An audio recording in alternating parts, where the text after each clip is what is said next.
Hello everyone, I hope you're doing well. Today we will be facing some more rated players and hopefully we will learn a lot of things from them. Alright, I see a player rated 800, Ahmed Gamal 7,146. Let's just play some e4 and see how to beat those players. He plays this Sicilian. I will teach you a very simple system against the Sicilian, which is knight c3, the closed Sicilian. g6, alright. And the system can be used at any level. I had a lot of students, even rated 2100 FIDE, who played the move g3 here. All right, he will play bishop g7. All right, knight c6, this is also fine. And I will just go bishop to g2, keep developing my pieces normally. And at some point, I will just play knight e2, like right now. My opponent will play something, bring his pieces into the game. You know, this is a very flexible system. Knight f6, and now I will just castle. And notice, with this close Sicilian, I'm keeping an eye on d5, and now I can just very normally keep developing my own pieces. So I will play d3, followed by some bishop to e3, then eventually, bishop e3. If he tries to go knight g4, I can play h3 before. We will just see how my opponent will decide how to keep going in this position. So he plays d6. I don't want bishop g4 or knight g4 to happen, so I will just play h3 with the intention of going bishop to e3. And the system is very simple to use. The point is that I want to go bishop e3, queen d2, trade off the dark square bishop, because notice that my opponent has a lot of play on the dark squares already, so I don't want to let this bishop, which is really the key piece in those Sicilian, to be left alive. So that's basically the way it goes. Yeah. Yeah, this is pretty normal, I want to say. Queen c7. Queen c7 is odd. It's giving me a couple of knight d5s one day in the future. I'm already thinking about some bishop g5 dirty tricks where I just capture, and do this, but it won't happen. So just for the purpose of the upload, actually even for the purpose of the upload, I think bishop g5 is decent because if he goes h6, I'm not even sure that I will capture. I think I will just move back to e3, and now I created him a small weakness or a small weak point on his king side pawn structure. Um, yeah, so I like it. E5. E5 is extremely weakening, but at the same time, it might be playable. The whole point is that he's just building up his grip over the default square. So I will just play queen to d2. I would just keep applying pressure on the dark squares. Okay, this is a little bit odd. I think this is fine, but who knows? Capturing, going 95 is fine. It's just that I don't want it to be played too early. Um, okay, if he captures here, it's fine because I can capture back. But bishop h6 takes. He has knight c2.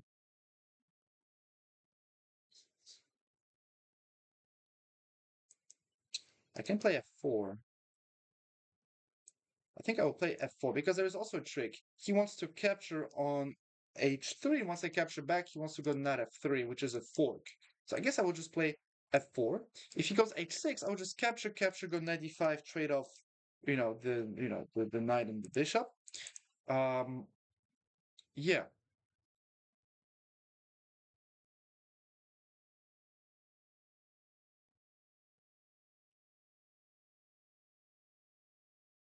yeah. So this is actually pretty funny. I'm basically I basically keep going with my system. I just have to be careful about this one trick. I remember a student of mine, um, she played this line, and I remember she lost like that. Yeah, I still remember this game to this day. So yeah, and now I just play knight f. Okay, actually now I have a couple of moves that are available. I can take on f6 because if he takes back, okay, actually I can take on d4. Now that I'm thinking about it, he captures back. And now I can capture, because if he captures on c3, I capture back. Takes, but he captures on g3. So now it's actually very interesting. I'm thinking about that once again. I can go for this capture on f6, like I can go for the capture on d4. In both cases, my opponent's weakening his whole position quite a lot. Maybe I should be capturing here. If captures, I capture back. He captures, I go check. I'm sorry, I go 95. He moves back. Hmm. I don't even have to think that much. I think knight takes is just completely fine. And if h6, 95, I think this is even the best. Um, yeah. So that's basically how it goes. Yeah, I was thinking about capturing so that he has, a deep pawn which will double and such, but I don't need to play that aggressively. In chess we have to be patient. Results and wins and whatever. This won't happen in the finger snap. So what else can I really tell you? Okay, here I think my opponent blundered the queen. I think I can go. Okay, he didn't quite blunder the queen because I thought about this, and then the queen goes to a5. So I thought about that, so that the queen can't go on a5 because otherwise I'm capturing it. The problem is that if I do this, he goes back to c7. But even then, I'm very close to win actually. I think I will just go knight d5 because, like I said, I'm very close to win the game. If you go back to b8, which is the only queen to not lose the queen, then the queen is just misplaced. And I mean, the game isn't over or anything, but I'm very close of actually, you know, mm, rough, winning. Yeah.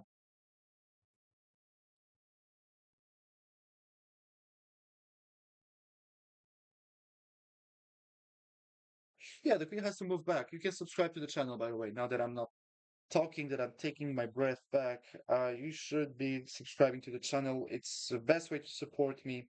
Like this video, subscribe, share this channel to anyone that really wants to improve at chess. I'm sometimes dropping, I mean, I'm dropping a lot of value because this is how things work. To promote yourself and promote your content, you of course have to drop a lot of value. And then if one day, you realize that people really don't want your value, then I guess people don't want to get better at chess, right? But okay, now I'm thinking about c3 because if he goes knight c96, I might have some things like check. I really want to trap the queen, so I'm thinking about bishop right here. But the problem is that he just goes rook back. Ay, ay, ay. I can also just give a check and go 95. Ah, let's do this. Let's do this. I am dangerous. Yeah, and now 95. It's a real nightmare. The knights are just absolutely gorgeous here. And the problem is that I'm not winning tactically anything right now. It's just that positionally, where does he want to play? What does he want to go for? If he goes for a move like 95, I'm thinking I'm just on the edge of just playing, bishop h6, trading off. Is he dropping a pawn? One, two, three against one, two, three. All right, I cannot capture. So now I'm thinking about simply dropping back on h6, dropping forward on f6. Um, yeah, just for the sake of it. Yeah, he has to go 95, I guess. But slowly but surely, he's creating himself a lot of huge weaknesses. Yeah, a lot of weaknesses. And the queen is still misplaced. I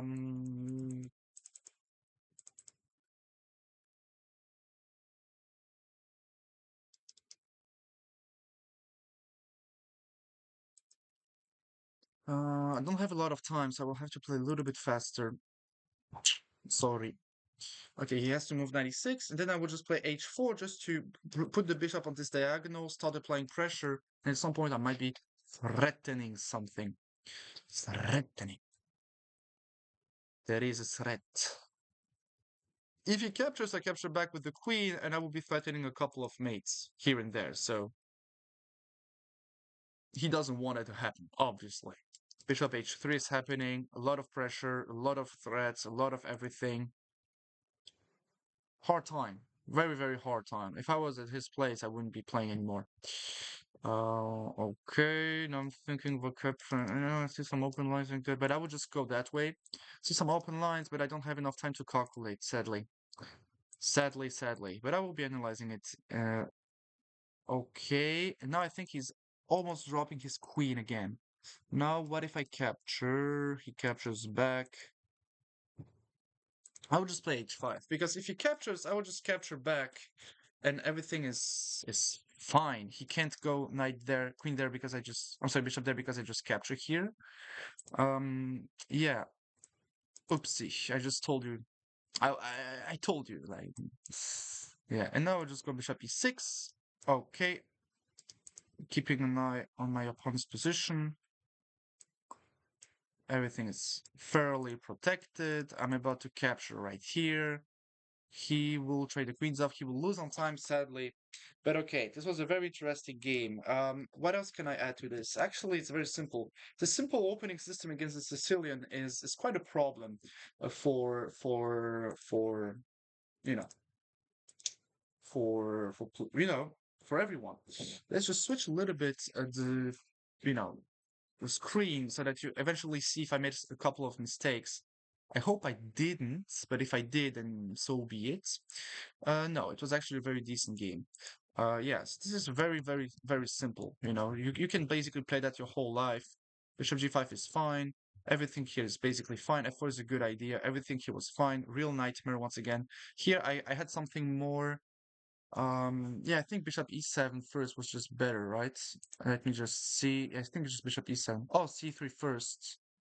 Knight there, and now I have a tactic. Wait, I don't see the tactic. I'm slowly getting pretty tired, to be honest with you. I can capture. I don't see the tactic. Please, engine, tell me what is it? What is the tactic? I don't want to calculate anymore. It's just 97